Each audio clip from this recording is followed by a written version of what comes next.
say it again. If this deal's not done with the people representing our nation, by the time I get to office, all hell is going to be with you. Many things are happening that are exciting, very exciting for our country. And we're honored to welcome one of the most respected business leaders in the Middle East, indeed the world. He's a founder and chairman of Damac Properties, Hussein Sejwani, a very respected gentleman. And I'm thrilled to announce today that Damac will be investing at least $20 billion over a very short period of time into the United States, and they may go double or even somewhat more than double that amount of money. It's a great thing, and I believe he will say that he's doing it because of the fact that he was very inspired by the election. They wouldn't do it without that election, I can tell you. A lot of people wouldn't. You saw last week where we have somebody who's going to go from $100 to $200 billion, and we have many other people, and we'll be bringing some of them out. Some of them like to do it somewhat more quietly, and some don't, and they feel so strongly about the country that they want to let people know about it. But it's an honor to have such a great investor investing in our country. The investment will support massive new data centers across the Midwest, the Sun Belt area, and also to keep America on the cutting edge of technology and artificial intelligence. He's very big into the data centers, and that's going to be a very hot item in the coming years, as you know, with AI. In particular, the first phase of the project will be in Texas, Arizona, Oklahoma, Louisiana, Ohio, Illinois, Michigan, and Indiana, those places. And Hussein, I'd love you to come up and say a few words. Thank you very much. Thank you. Thank you. Thank you, Mr. President. It's been amazing news for me and my family when he was elected in November. We've been waiting 4 years to increase our investments in U.S. to a very large amount of money. We are a company operating in more than 20 countries around the world. We have delivered more than 45,000 luxury units and another 45,000 in the pipeline. In data center, we are in 10 countries around the world, in Asia, Europe, and Middle East. And we're very, very excited now with his leadership and his open strategy and policy to encourage businesses to come to U.S. For the last 4 years, we've been waiting for this moment. And we're planning to invest $20 billion and even more than that if the opportunity in the market allow us. But at the moment, we're planning $20 billion in data center, catering for the AI and cloud business for the hyperscalers. Fantastic. Thank you, Mr. Great President. honor. Thank you very much. So nice. And that man knows what he's doing. He knows. So, Hussein, we're going to work with you and make sure everything goes smoothly. We have powers that haven't really been used in terms of environmental. If you invest over $1 billion in the United States, we're going to give expedited reviews to everybody because everyone's afraid they're going to come in and get caught in the quagmire, which is very prevalent in the United States, unfortunately, the quagmire of environmental and various other regulations and rules. And I made it a point of telling people if you invest $1 billion or more, and we'll do this for people with far less too, but we guarantee it. We're going to move them quickly through the environmental process. Sometimes people held up 12, 13, 14, 15 years. I saw it with plants in Louisiana where I got it approved in literally a week. They were through the review in 1 week after spending 14 and a half years trying to get it, and they were going nowhere. It was a terrible thing. So I've been a victim of that myself over the years, and I think I know all the games and all the tricks that are played, and much of it is just done to stop progress. So we're going to be helping you and everybody else that comes to the United States and wants to invest their money, that you don't get tied up for the rest of your life and you can't do anything. This commitment further underscores that many of the greatest business leaders on earth are seeing a very bright economic future for America since the election. As you know, a lot of positive things have happened. We are inheriting a difficult situation from the outgoing administration, and they're trying everything they can to make it more difficult. Inflation is continuing to rage, and interest rates are far too high. And I've been disappointed to see the Biden administration's attempt to block the reforms of the American people and that they voted for. We had a landslide election. We won every swing state. We won the popular vote by millions and millions of people. Nobody even knows how many people, millions. And they're still counting in some areas. You know, they're still counting the vote in some areas. Can you believe this? What a place. What a horrible place. One of the things we're going to do is we've got to fix the election so that we get honest counts and they get done by 10 o'clock in the evening or something thereabouts. They have places where they're still counting votes. President Biden's actions yesterday on offshore drilling, banning offshore drilling, will not stand. I will reverse it immediately. It'll be done immediately. And we will drill, baby, drill. And we're going to be drilling in a lot of other locations. And the energy costs are going to come way down. They'll be brought down to a very low level, and that's going to bring everything else down. That's what caused it to go up, along with the ridiculous spending on the Green New scam, all this money, trillions of dollars. It's like throwing it right out the window, what they're doing. And they're trying to spend so much now. They're just taking money and giving it to anybody that wants it for any project at all, if it's certified under the Green New scam. And they don't work, and it's too expensive.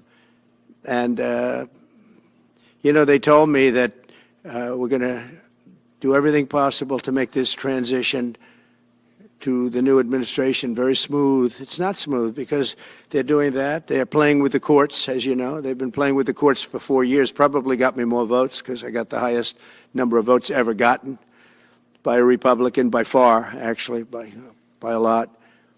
And, you know, we had a great election, so I guess it didn't work, but even to this day, they're playing with the courts. They have their friendly judges that like to try and make everybody happy on the Democrat side. It's called lawfare. It's called weaponization of justice, and it's happened at a level nobody's ever seen before. So many.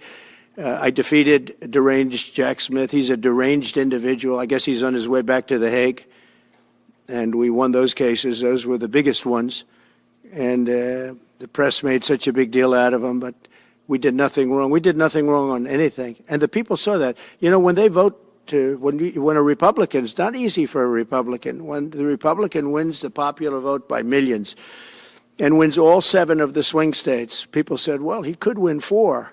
We won all 7, and we won them by a lot. That tells you we won. That tells, and they've been watching this injustice. I call it the Injustice Department. What they've done is so bad. The whole world has watched that. And it took work, but it got me a lot of votes because when explained, I mean, we have a judge in New York who's a very crooked judge. I'm under a gag order. I can't even talk about aspects of the case that are the most vital aspects. I'm under a gag. Do you know that I'm the president-elect of the United States of America? I'm a former very successful president. We had the greatest economy in the history of our country. We had borders that were sealed and beautiful. Everything was good. We had no wars. We defeated ISIS. We had no wars. Now I'm going into a world that's burning with Russia and Ukraine, with Israel. You took a look at that attack on October 7th, the attack on Israel, with the horrible way they got out. Not the fact that they got out. I would have been out before them. But we would have been out of Afghanistan with dignity and strength as opposed to looking like a bunch of fools with 13 dead and many, many badly, horrifically injured. Nobody ever talks about them. No arms, no legs. Nobody ever talks about them. The way they got out was outrageous, leaving billions of dollars of brand new military equipment that I bought in the hands of the Afghans and specifically the Taliban. It's the group. And we were doing very well. We would have been out. We would have been respected. I think it's one of the reasons it was so badly handled, that withdrawal where people are jumping onto airplanes, falling off the sides of airplanes when they're 3,000 feet in the air. And nobody's ever seen anything like that, the worst. And because of that, I think Russia went and attacked Ukraine. When they saw that, they said, these guys are incompetent. They don't know what they're doing. But we know what we're doing now, and that's going to all end. And we have a great military. I defeated ISIS, as you know. We're in no wars. I just finished a couple. And we got also our soldiers guarding Syria and Turkey. We're in the middle. We had 5,000 soldiers. They would have been gobbled up with two armies. We had one army, 300,000. We had another one, 500,000 or 600,000, getting ready. We had 5,000 people in the middle. I said to a general, how do 5,000 people do in that case? And the general just looked at me and said, not well, sir, not well. And I took them out. And you know what happened? Nothing. I got criticized. I saved 5,000 lives, actually. And we did a great job, and we're going to do an even better job because now we have a tremendous amount of experience. We have people that I can rely on. But the 625 million acres, people can't realize, that's like the whole ocean. Take an acre. You know, an acre, you have a house on a half an acre, on a quarter of an acre, or an acre. If you have an acre, you have a big deal. Now you multiply that by 625 million acres. It's like, feels like the whole ocean. And that's our strength, you know. People can say we manufacture, we don't manufacture. The thing we have oil and gas more than anybody in the world. We're going to have more of it, too. But they took away 625 million acres of offshore drilling. Nobody else does that. And they think they have it, but we'll put it back. I'm going to put it back on day one. I'm going to have it revoked on day one. We'll go immediately if we need to. I don't think we should have to go to the courts. But if we do have to go to the courts, you know, they try to be sneaky. They go in and they sign. Remember, this is a man that said he wants the transition to be smooth. Well, you don't do the kind of things. You don't have a judge working real hard to try and embarrass you. Because I did nothing wrong. By the way, I did nothing, absolutely nothing wrong. If I did something wrong, I wouldn't be standing here right now because I've won all these cases. Nobody's ever won so many cases as I have against the Justice Department. I mean, Jack Smith had cases all over the place. People were being subpoenaed. Lives were being ruined. They were spending everything they had, money. We were helping them out. We had to. They were subpoenaing people that had no idea what they were even talking about. That's a sick group of people. And it was all to influence the election. It was all a fight against a political opponent. We've never had that in this country. We have had that in certain countries. We've had that in third-tier countries. We've had that in banana republics, but we've never had that in a place like the United States. I don't even know if it's been on a small level. I'm sure it has been on a small level, but this was the largest level ever. They brought this moron out of The Hague. He's a mean guy. He's a mean, nasty guy. His picture was perfect because you look at his picture, you say, that's a bad guy with his robe, his purple robe. And he executes people. He shouldn't be allowed to execute people because he'll execute everybody. He's a nut job. But we won all of those cases with him. And, I mean, I don't know the judge in Florida, but we had a brilliant judge in Florida that saw right through it. And we won the case. She was a brilliant judge with great courage. You know, the left, as we call them, the radical left, they have a way, they play the ref, and they play it very hard. They play the ref. They go and say horrible things about judges and prosecutors. And some judges and prosecutors say, look, the only way I'm going to get these people off my back is to give victory to them. They're playing the ref. I think it's illegal what they do. It's almost like talking. It's worse than talking to a judge. But the judge in Florida, Judge Cannon, was brilliant and tough, and she didn't stand for it. And I don't know her. And never met her until the case, and I don't believe I said even one word to her. But she was very, very strong and very, very brilliant. And her opinion was so brilliant that they dropped their appeal. They couldn't beat the appeal. So that's what we're up against. So they say we're going to have a smooth transition. All they do is talk. It's all talk. Everything they do is talk. We're going to have a smooth transition. And then they take 625 million acres and they essentially landmark it so you can't ever drill there again. Well, we're going to be drilling soon. We're going to be opening up Anwar. We're going to be doing all sorts of things that nobody ever thought was even possible.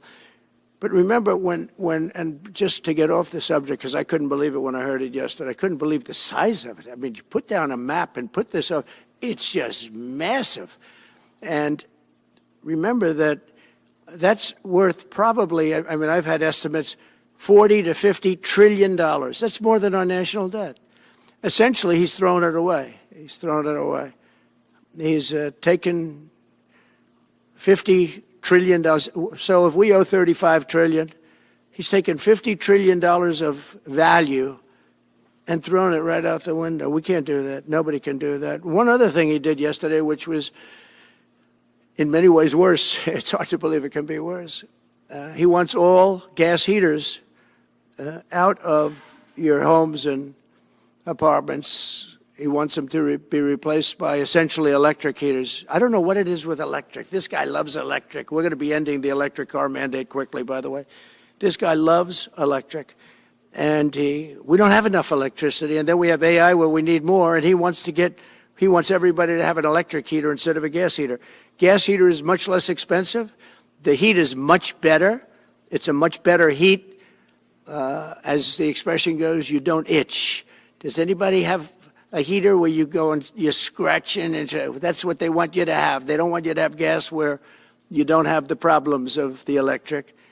And the source is plentiful. They're much cheaper to operate. They're much better. They work much better. They look much better. 60% of homes and apartments have gas heaters. He wants them all removed quickly. These people are crazy. There's something wrong with them. There's something wrong with them. They also want to go back, and they have already started that, to when you buy a faucet, no water comes out because they want to preserve. Even in areas that have so much water, you don't know what to do. It's called rain. It comes down from heaven. And they want to do, no water comes out of the shower. It goes drip, drip, drip. So what happens, you're in the shower 10 times as long, you know. No water comes out of the faucet. You want to wash your hands. They want to go back to even stronger than what they have right now. As you know, I ended that policy. You can have all the water you want. It makes no difference. It comes weird, especially in certain areas. We have so much water, we don't know what to do with it. But these are all things. They want very, very little water to go into your dishwasher, almost none. And you know what people do? They just keep pressing, keep it going. They end up using more water. Likewise, washing machines. They want in your washing machine to have very little water coming out of the washing machine. So when you wash your clothing, you have to wash it 4 times instead of once. You end up using more water.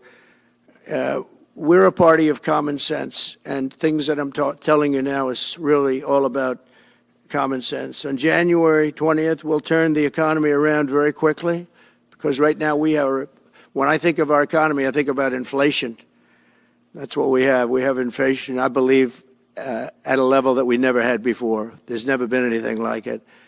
And over the next 4 years, the United States is going to take off like a rocket ship. But really, it's already doing it.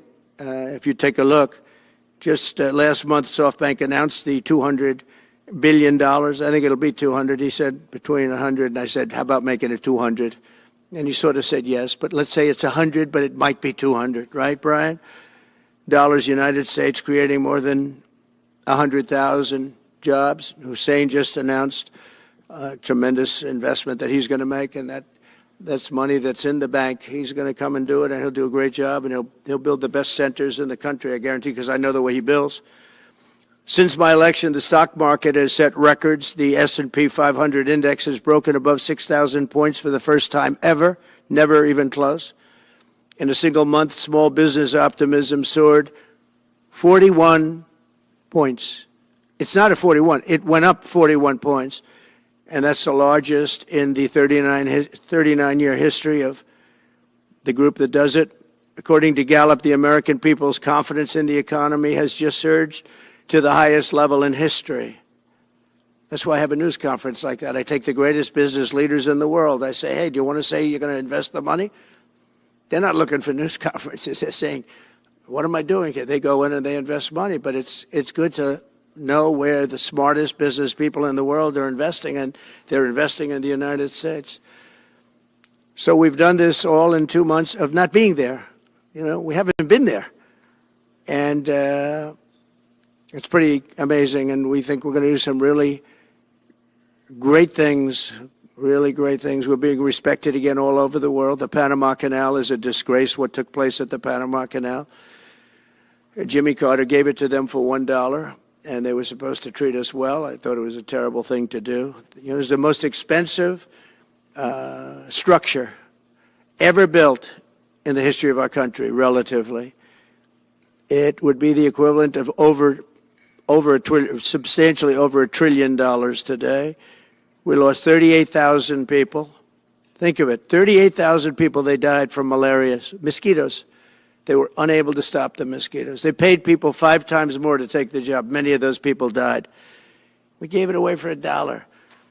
But the deal was that, you know, they have to treat us fairly. They don't treat us fairly. They charge more for our ships than they charge for ships of other countries. They charge more for our Navy than they charge for navies of other countries. They laugh at us because they think we're stupid, but we're not stupid anymore. So the Panama Canal is under discussion with them right now. They violated every aspect of the agreement, and they've morally violated it also. And they want our help because it's leaking and not in good repair. And they want us to give $3 billion to help fix it.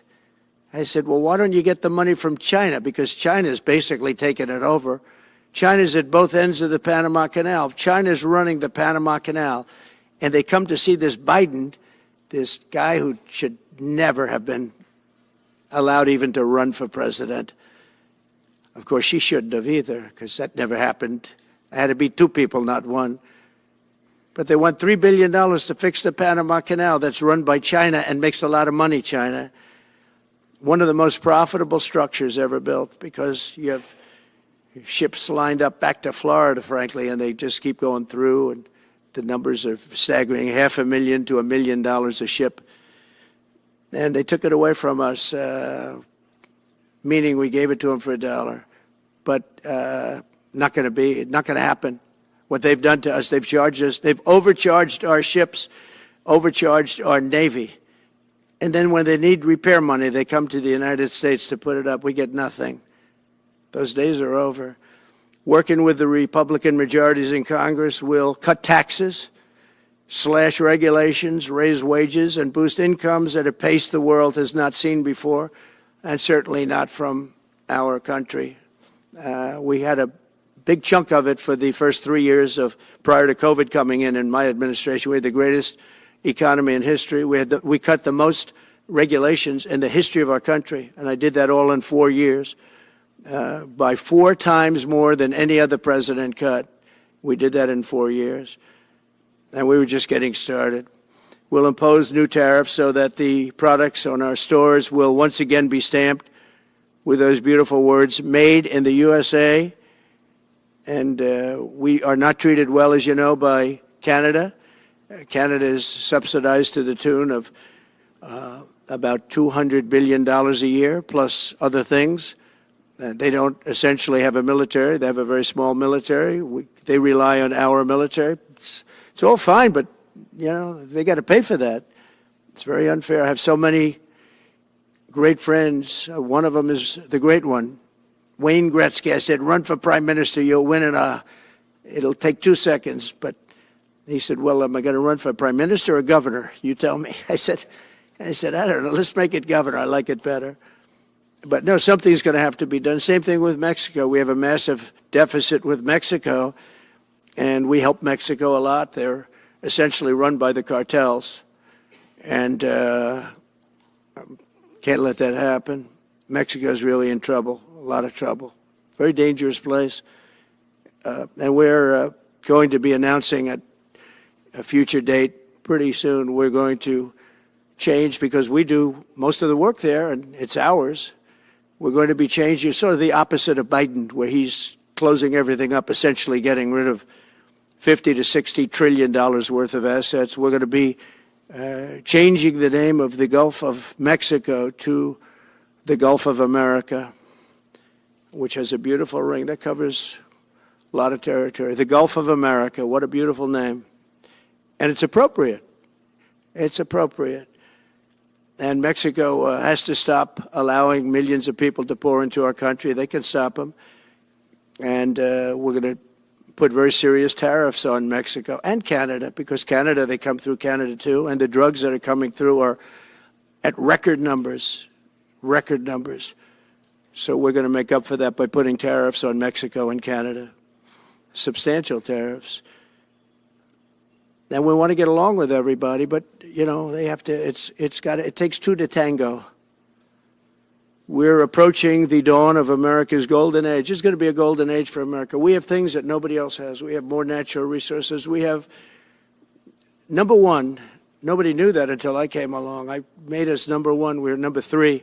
I made us number one in a very short period of time in drilling. And, you know, you can talk about windmills. They litter our country. They're littered all over our country, like dropping paper, like dropping garbage in a field. And that's what happens to them, because in a period of time, they turn to garbage. Most expensive energy ever. They only work if you get subsidy. The only people that want them are the people that are getting rich off windmills, getting massive subsidies from the U.S. government. And it's the most expensive energy there is. It's many, many times more expensive than clean natural gas. So we're going to try and have a policy where no windmills are being built. You know, off the coast of New Jersey, they want to build like 200 windmills. The people are going crazy. Nobody wants them, and they're very expensive. They don't work without subsidy. You don't want energy that needs subsidy. Energy is a good business. You don't need subsidy. But when you build these massive towers, I mean, they're 25 stories tall, 40 stories. They have one 70 stories tall. The blades, they take 3 ships to ship them. It's crazy. They're dangerous. You see what's happening up in the Massachusetts area with the whales, where they had 2 whales wash ashore in, I think, a 17-year period. And now they had 14 this season. The windmills are driving the whales crazy, obviously. And they had actually over, I think, 125 or something over a number of years. And we don't want that to happen. It's a disaster it's amazing the way a true environmentalist would say, oh, we love wind. It sounds good, but that's about where it ends. You know, after 10 years, you have to redo them. And what happens is they don't do that. They let them stand and they rust, and they say, because of the environment, I'm not a believer in this, but they say you can't, because it's a certain fiberglass, that the blades cannot be buried in earth, that's an environment. So what do you do with them? What do you do with them? And I don't know if you've ever gone to Palm Springs, California, or any of these places where you have long-term windmills standing. They're a disaster. They're rusting, rotting, closed, falling down. This is as you enter Palm Springs. And they put new ones next to them because nobody wants to take them down, because why should they take them down?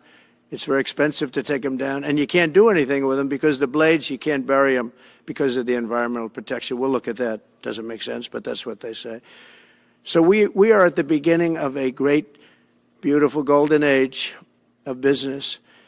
And I think we're also at a golden age of common sense, because everything I'm saying to you, from a simple water faucet that doesn't allow water to come out appropriately, to all of the other elements of what we do and what we're going to do, to take $50 to $60 trillion off our country's balance sheet because some man that has no idea what he's doing, has no idea. You know it, I know it, the Democrats know it. What they did is a crime by allowing that to happen. And I'll bet you, if you asked him today, how much acreage did you submit? Essentially, did you destroy? You destroyed the economic viability of drilling in the ocean. And with AI coming along and all, you know, a lot of people don't realize that AI is going to be a big thing, but you'll need double the electricity at least that we have right now. So right now we produce electricity for many, many different things. AI is a very big deal in terms of the future. China is already building electric facilities, big, bold electric facilities. And you know how they're being fired up? With coal. They're being fired up with coal. And we're going to build bigger and better ones. People like Hussein that are doing the same thing as he is. I'll bet they don't do it as well because I know how he does it, but they're doing A lot of things, the problem is they can't get their permits because I say build the plant with the building. So with the structure, build the plant, because if you go into the grids are old. So they said, that's a great idea. In other words, build your electric facility alongside of your plant. And you could have extra output if you want, because once you build it, you can make it larger pretty inexpensively. You could have extra output, which you'll sell to the public, but build it with the plant, and people are loving that idea. So we're going to have a lot of fun making America great again, and it's going to happen, I think, very, very quickly. It's already happened. So I would say this, and this has been pretty openly reported by the news. There's never been anything like what's happened in the list. Since we won the election, a couple of months, since we won the election, the whole perception of the whole world is different. People from other countries have called me. They said, thank you, thank you.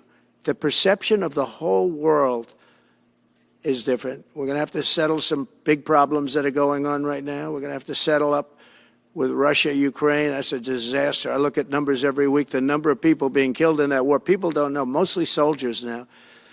But the towns have been obliterated. This was a Biden fiasco that that should have never happened. If we had a real president, if we had a president that knew what he was doing, Russia would have never, ever gone in. But they did go in, and we have a mess. The cities are all blown up. The people have largely left. And the soldiers are killing each other at levels that haven't been seen since the Second World War. So we'll have to get that one straightened out, too. That's a tough one. Much tougher than it would have been before it started, I can tell you that. A deal could have been made just by an average deal maker. Deal could have been made on that. So thank you all for coming. We'll take a couple of questions. Yeah. Go ahead, please. Mr. President, thank you. I wanted to touch on the world on fire that you mentioned, but let's start, if we could, with your references to Greenland and the Panama Canal, so forth. Can you assure the world that as you try to get control of these areas, you are not going to use military or economic coercion? No. And can you tell us a little bit about what your plan is? Are you going to negotiate a new treaty? Are you going to ask the Canadians to hold a vote? What is the strategy? Yeah, I can't assure you, you're talking about Panama and Greenland. No, I can't assure you on either of those two. But I can say this, we need them for economic security. The Panama Canal was built for our military. I'm not going to commit to that now. It might be that you'll have to do something. Look, the Panama Canal is vital to our country. It's being operated by China. China. And we gave the Panama Canal to Panama. We didn't give it to China. And they've abused it. They've abused that gift. It should have never been made, by the way. Giving the Panama Canal is why Jimmy Carter lost the election, in my opinion, more so maybe than the hostages. The hostages were a big deal.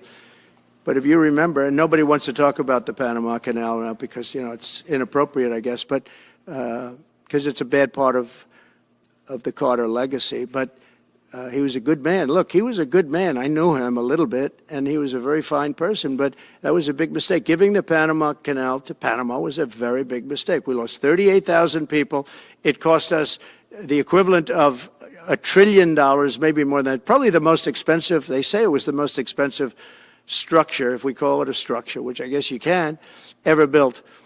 And giving that away was a horrible thing. And I believe that's why Jimmy Carter lost the election, even more so than the hostages. Those two things. If I could just follow up on Ukraine and Iran, the two negotiations you'll be heading into. On Ukraine, you said just before it's a lot more complicated now. Much more complicated. Do you believe... Because it would have never started. Right, but it has started. Well, not only started, the cities are largely knocked down. So you've got what you've got. At this point, to hold on to leverage in dealing with President Putin, would you make a commitment to the Ukrainians that you will keep supporting them during the negotiations? Well, I wouldn't tell you if that were the case. Would you make a commitment to provide a security guarantee if they do enter into an armistice or a ceasefire along the lines that the French and the Germans? So, you know, a big part of the problem was Russia for many, many years, long before Putin said you could never have NATO involved with Ukraine. Now, they've said that. That's been like written in stone. And somewhere along the line, Biden said, no, they should be able to join NATO. Well, then Russia has somebody right on their doorstep, and I could understand their feeling about that. But there were a lot of mistakes made in that negotiation. And when I heard the way that Biden was negotiating, I said, you're going to end up in a war. And it turned out to be a very bad war. And it could escalate. That war could escalate to be much worse than it is right now. They can never join NATO. Well, my view is that it was always understood. In fact, I believe that they had a deal, and then Biden broke it. They had a deal, which would have been a satisfactory deal to Ukraine and everybody else, but that Biden said, no, you have to be able to join NATO. And that's always been, and nobody knows more about NATO than I. You know, years ago when I first started this, I didn't know too much about NATO, but I got it right anyway. I said they're taking advantage. I'm the one that got, and the Secretary General was here, as you know, 2 weeks ago, saying that if it weren't for me, NATO wouldn't even exist right now, because I raised from countries that weren't paying their bills. At that time, 28 countries, 20 of them were not paying their bills, 21 to be exact. They weren't paying, or they were paying a very small portion. And I raised over $680 billion. That was the number he gave, by saying, if you don't pay, we're not going to protect you. And as soon as I said that, the money came pouring in. But Obama could have said it. Other people could have said it. Bush could have said it. Nobody said it but me. I took a lot of heat. They said, oh, that's a threatening statement. Well, they weren't paying their bills. I said, we're not going to protect you if you're not paying the bills. So in a true sense, I saved NATO, but NATO's taken advantage of us. And one of the problems that I have, and I've said it openly, I said it to President Zelensky, Europe is in for a tiny fraction of the money that we're in. Now, whether you like that situation or not, Europe is much more affected than the United States. We have a thing called the ocean in between us, right? Why are we in for billions and billions of dollars more money than Europe? And, you know, they're a similar size, a little smaller, but they're a similar size economy as the United States when you add them up. And yet Europe is in for a small fraction of the number the United States is in. Now, Biden could have called them up during the term. That's what I did. I said, you have to pay your bills. And they all, one stood up. I won't say who. You'll probably have it, because the papers, the media hated to report on it. But a prime minister stood up from a country, you know, a famous meeting of 28 nations with no press, no anybody in the room. He stood up. He says, does that mean if we don't pay our bill, and at that point it was 2%, it should be 5%. It should be 5%, not 2%. But at that point it was 2%. But many people didn't pay. Some people didn't pay anything. But many people were way, including Germany. Germany was at less than 1%. You're going to press for 5%? Well, I think NATO should have 5%, yeah. Well, you can't do it at 2%. I mean, at 2%, every country, if you're going to have a country in a regular military, you're at 4%. I think they should be, you know, they're in dangerous territory. I think you should be, they can all afford it, but they should be at 5%, not 2%. I'm the one that got them to pay 2%. But a gentleman stood up, a prime minister stood up, and he said to me, sir, could I ask you a question? You're saying we have to pay our bills. If we don't pay our bills, will the United States protect us from Russia? I said, if you don't pay, you mean you're delinquent? He said, yes. He said, if you're delinquent, we will not protect you. I took a lot of heat. Although it was somewhat closed door, I took a lot of heat from the media.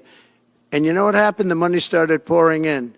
That's why NATO has money. And the Secretary General said it was the most incredible thing he had ever seen in a negotiation. Now, if I would have said, yes, we will, nobody would have paid. If I would have loved to say, yes, we'll protect you even if you don't pay. But that's not the way life works. Mr. President, two questions related to each other. First, you said on your first day of office you're going to pardon January 6th defendants. Are you planning to pardon those who were charged with violent offenses? Well, we're looking at it, and we have other people in there. And as you see, I guess 24 or 28 people came now from the FBI.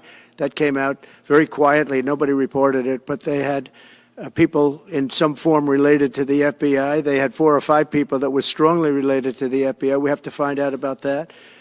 We have to find out about Hezbollah. We have to find out about who exactly was in that whole thing, because people that did some bad things were not prosecuted. You know, I see it all the time, and you see it too. People that were doing some bad things weren't prosecuted, and people that didn't even walk into the building are in jail right now. So we'll be looking at the whole thing, but I'll be making major pardons. Yes, please. Sorry, just one more point on the previous question. Please. On Jack Smith's report. Good afternoon, Mr. President. It's good to see you again. Two questions about Syria and the ongoing war in Gaza. About Syria, the Pentagon disclosed last month the U.S. has some 2,000 troops in Syria. That's almost double the number initially we were told of 900. Will you keep that troop capacity the same upon taking Well, I over? won't tell you that because it's part of a military strategy, but I will say it was Turkey. Turkey's been after that country in different names and different forms and shapes for 2,000 years. Those people that went in are from Turkey. And President Erdogan is a friend of mine. He's a guy I like, respect. I think he respects me also. He's the one that didn't go after certain people after I requested that he not. You know who I'm talking about? The Kurds. I don't know how long that's going to, because they're natural enemies. They hate each other. But he didn't do that yet. And he didn't do it in the past also. He started, and I said, please don't do that, and he didn't do it. So, but if you look at what happened with Syria, Russia was weakened, Iran was weakened, and he's a very smart guy. And he sent his people in there through different forms and different names, and they went in and they took over, and that's the way it is. I'm sorry, I don't mean to interrupt you. Do you have concerns about HTS taking control of By the way, I Syria at this have point? the envoy here. Is that in the back? Standing with my son, Eric, is Steve Witkoff, who's just got back from the Middle East, and he's done a fantastic job. He's a great deal maker. I said, what we need there is a deal maker, because nobody makes a deal. We have people that understand where the rivers are and where the meets and bounds are, but they can't talk. They can't make deals. Steve's done a great job. I just want to thank you, Steve. You've been working endlessly for months, and he's working specifically on the hostages, trying to get them back. Well, that was my second question. Is Hamas Steve, come up for a second. Maybe you might want to say a couple of words. Sir, I didn't- Hamas released another hostage I didn't know Steve was going to be here, actually. Neither did I. He's done a fantastic job, and it's a dangerous job, too, and we appreciate it. He didn't know about this kind of danger and the other deal-making he does. Now he sees a lot of big danger. Come on up, Steve. Mr. President, can I ask you a second part of that? Hamas Yeah, released just one another second, hostage please. video. I'm going to give you a little report on the hostages, if I can. Steve? Thank you very much. Thank you, Mr. President. Wow.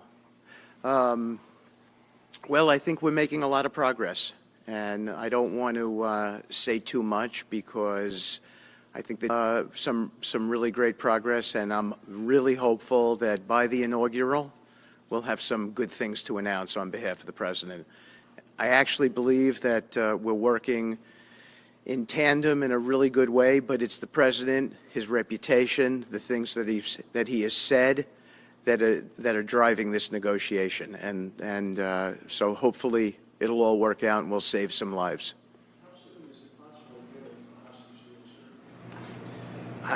I believe we've been on the verge of it.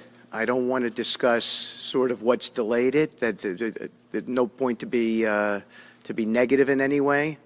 But I think it's the President, his stature, what he said he expects, the red lines he's put out there, that's driving this negotiation.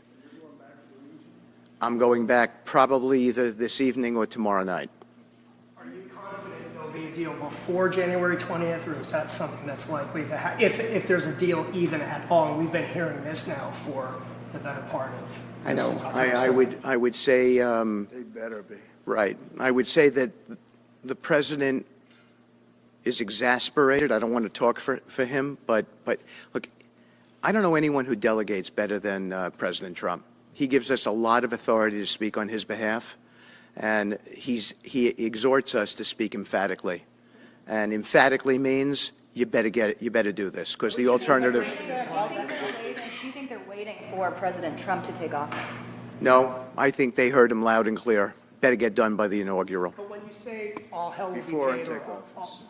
that all hell must be paid if they don't release the You know what that hostages. means, don't you? Well- Do I have to define it for you? Look, all No, I know hell you're not will gonna break out. telegraph If what- those hostages aren't back, I don't want to hurt your negotiation. If they're not back by the time I get into office, all hell will break out in the Middle East. Can you elaborate? And it will not be good for Hamas and it will not be good, frankly, for anyone. All hell will break out. I don't have to say anymore, but that's what it is. And they should have given them back a long time. They should have never taken them. There should have never been the attack of October 7th. People forget that. But there was, and many people are killed. They're no longer hostages. I have people from Israel and others calling, begging me to get, we had also people there from the United States, just so you know. They're holding some so-called hostages from the U.S. But I've had mothers come to me and fathers crying, can I get the body of their son back? Can I get the body of their daughter back? That beautiful girl where they threw her in the car, pulled her by her ponytail and threw her in the car like she was a sack of potatoes. I said, what happened to her? Sir, she's dead. Like a 19, 20-year-old beautiful girl. And the way they treated her. And I just say it this very simply. Steve's got a job to do. He's a great guy, great negotiator, great person. They respect him over there already. It's what we needed over there. We have people that know everything about the Middle East, but they can't speak properly. They don't know. He's a great negotiator. That's what I needed. I could have sent that gentleman right over there, Hussein. He's a great negotiator. There are people, they're rare. Great negotiators are very rare, like a great surgeon. But we have the right person. But I tell this, I don't want to hurt the negotiation. If the deal isn't done before I take office, which is now going to be 2 weeks, all hell will break out in the Middle East. Okay? Thank you, Mr. Thank you. President. You've done a great job. Thank you. Mr. President, more than 140 police officers were injured by rioters on January 6th. Will you pardon anyone who attacked a police officer? Well, the only one that was killed was a beautiful young lady named Ashley Babbitt. She was killed, and there was actually somebody else that was killed, also a MAGA person, but people don't give it 100% credibility. I'm going to find out about it, and we're going to find out. But Ashley Babbitt was killed. She was shot. She had never been shot. She was shot for no reason whatsoever. In fact, they say that she was trying to hold back the crowd, and the crowd was made up of a lot of different people, so we'll see. But I will tell you this, the person that was killed was Ashley Babbitt. The other thing is, when they talk, there was never charges of insurrection or anything like that.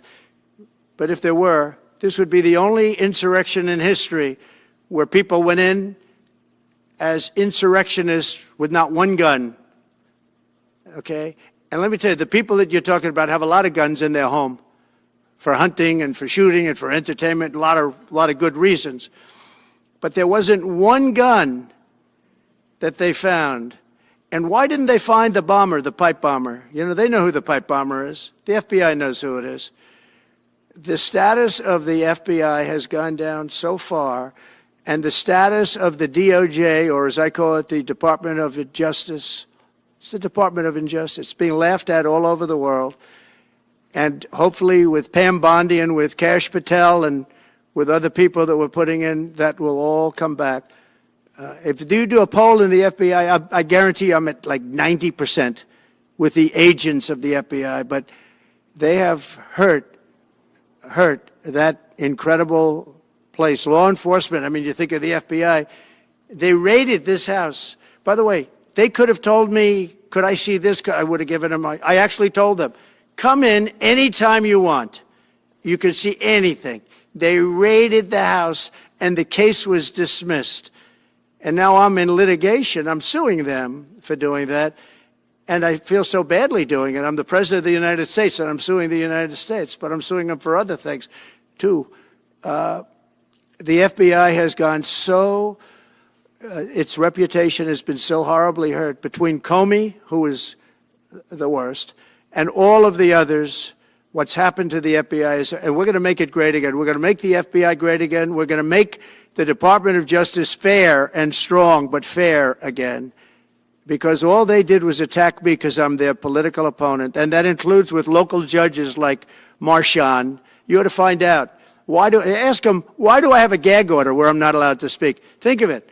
I'm the President of the United States, and I'm not allowed to speak. Why? Because if I did speak, people would understand the scam. It's a scam. And we have very dishonest judges, and New York judges are very bad. We had one that valued this house at $18 million because it was good for their case. He actually valued that chandelier is worth more than $18 million. He valued this house as $18 million. And we have another one who was so nasty, so horrible, such a brute, most vicious, vile person. These are New York judges. But we've won most of the cases, so we're very happy about that. Please. Back on Greenland, your position is clear, but have you directed your staff to take these specific actions to draw plans? And can you elaborate again? You didn't rule out military coercion. Well, we need Greenland for national security purposes. I've been told that for a long time, long before I even ran. I mean, people have been talking about it for a long time. You have approximately 45,000 people there. People really don't even know if Denmark has any legal right to it. But if they do, they should give it up because we need it for national security. That's for the free world. I'm talking about protecting the free world. You look at, you don't even need binoculars. You look outside, you have China ships all over the place. You have Russian ships all over the place. We're not letting that happen. We're not letting it happen. And if Denmark wants to get to a conclusion, but nobody knows if they even have any right, title, or interest. The people are going to probably vote for independence or to come into the United States.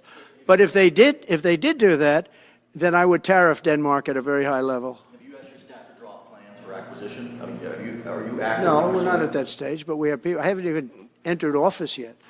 Secondly, sir, Elon Musk has drawn some criticism and a lot of attention for some of his actions and provocative statements about foreign affairs, including in Europe. Your reaction to that, is that appropriate for... You mean where he likes people that tended to be conservative? I don't know the people. I can say Elon's doing a good job, very smart guy. I don't know the people you're talking about. He was, I know he said some negative things about a couple of people that are running for office, but that's not so unusual. Yes, please. I wanted to ask you about Ukraine and Putin.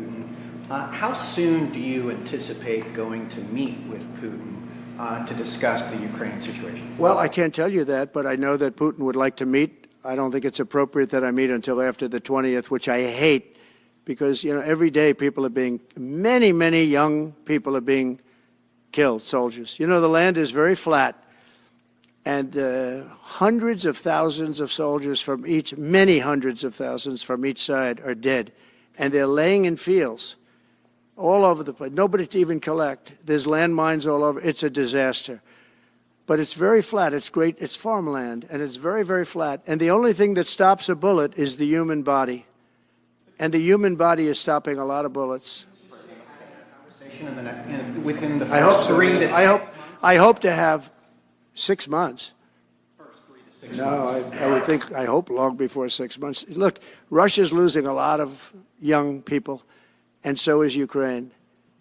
And it should have never been started. That's a war that should have never happened. I guarantee you, if I were president, that war would have never happened. Who would you like to nominate to replace Michael Barr as the vice chair of the military? I'll be announcing somebody. Mr.